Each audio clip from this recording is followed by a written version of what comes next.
My name is Julie Holland. I'm a psychiatrist in New York City. I used to run the psychiatric emergency room at Bellevue Hospital, and I did that for 9 years, every Saturday night and Sunday night. And I wrote a book called Weekends at Bellevue about my time. One of the things that I noticed when I was at Bellevue is that I never seemed to see any people having any problem with cannabis coming in. Never saw any overdoses. What I did see a lot was people having trouble with alcohol and people having trouble with cocaine. And it looks to me like it costs our country a lot of money. And, 1,200 people a day in America die from cigarettes, and nobody dies from smoking pot. This is a non-toxic, ancient medicinal plant. I spent 3 years editing a book on cannabis called The Pot Book. You may notice I don't call it marijuana. I don't call it marijuana because I learned so much in those 3 years about cannabis, and the ancient name for this plant is cannabis, and marijuana is sort of a racial slur that was devised when alcohol became legal. Cannabis became illegal, and until then it was a medicine that was prescribed by doctors, and it was well regarded, well respected, and often prescribed. And a sort of confluence of events happened to make cannabis illegal and turn it into marijuana and turn it into this sort of demon, evil weed, this loco weed. There was a time when you would be fined for not growing hemp in your farm, and there was a time when you could pay your taxes with hemp. And hemp is a very useful plant. Not only are the flowers of the plant useful as a medicine, but the seeds are a complete vegetarian protein. And the oil from the seeds is a renewable biodiesel fuel.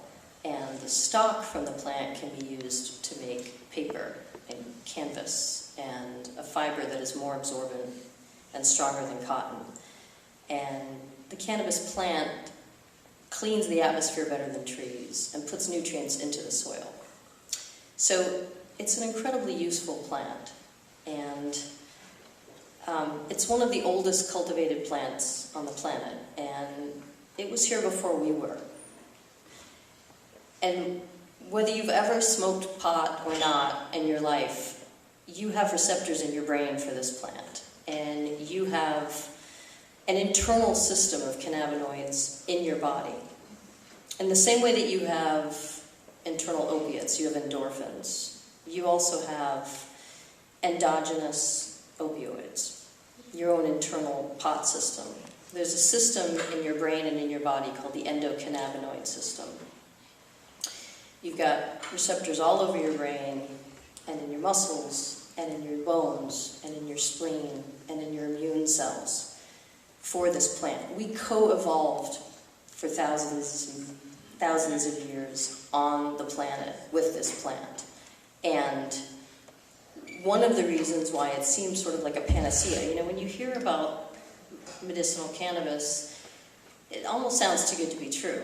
It's like, how can it reduce nausea and stimulate appetite and relax your muscles if you're paralyzed or have multiple sclerosis? And how can it relax your bladder? And how can it act as an immune regulator? And how can it act as an anti-inflammatory medicine? And how can it act as a free radical scavenger? And it does all these things because you have a system in your body that responds very nicely to this plant.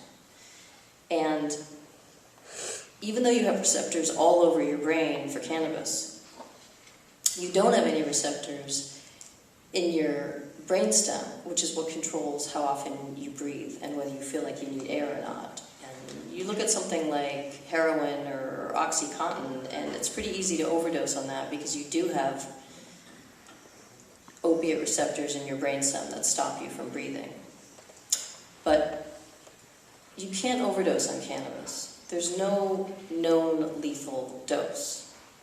Unlike alcohol, which is toxic to your brain cells and your liver cells, cannabis isn't toxic to anything in your body, except maybe cancer cells, which I will get to in a minute. So unlike heroin, you can't overdose and stop breathing. Unlike alcohol, it is not toxic to any part of your body. Unlike cigarettes, which are the most addictive drug that we know of yet on the planet. I mean, nobody has been able to devise a more addictive thing than the cigarette yet. And cigarettes kill half their users. And cigarettes are not a Schedule I drug, they're not a Schedule III drug, they're not even scheduled. They're just legal. Alcohol, which kills 80,000 to 100,000 Americans a year, has no known medical value. It meets criteria for Schedule I. It's not scheduled, it's legal. Cannabis, which has plenty of accepted medicinal uses and has for thousands and thousands of years, and is less addictive than cigarettes and alcohol and cocaine and heroin and Percocet, is a Schedule I drug. It's completely illogical. You know, our nation's drug policy makes no sense medicinally whatsoever. The other thing about our nation's drug policy is because pot is illegal, people who smoke have to hide their use. Kids hide it from their parents. Parents are hiding their smoking from their kids. Everybody's hiding their use, and there's a lot of shame around it. Now, maybe it's not like this in Colorado and California, but it is like this in New York. And when you have to hide something that you're doing, it creates a lot of adrenaline and excitement around it. And it also creates a lot of guilt and shame. Don't forget I'm a psychiatrist, so I care about these things. So when you have guilt and shame and adrenaline around behavior, you end up sort of fetishizing it and getting compulsive about your use.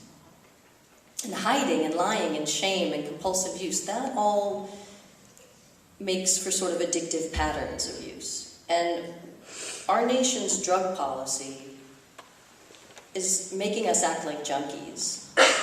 What's best for us is to normalize the use and have it out in the open and be able to have other people sort of see how often you're using and regulate your use a little bit, and also to be able to model healthy behavior for our kids. You know, when I have dinner with my husband and we go to a restaurant and I have a glass of wine, my husband has a beer and I like drink half of it and leave it at the table, and you know, my kids watch and see how I deal with alcohol. And they see that I don't feel like it's a big deal.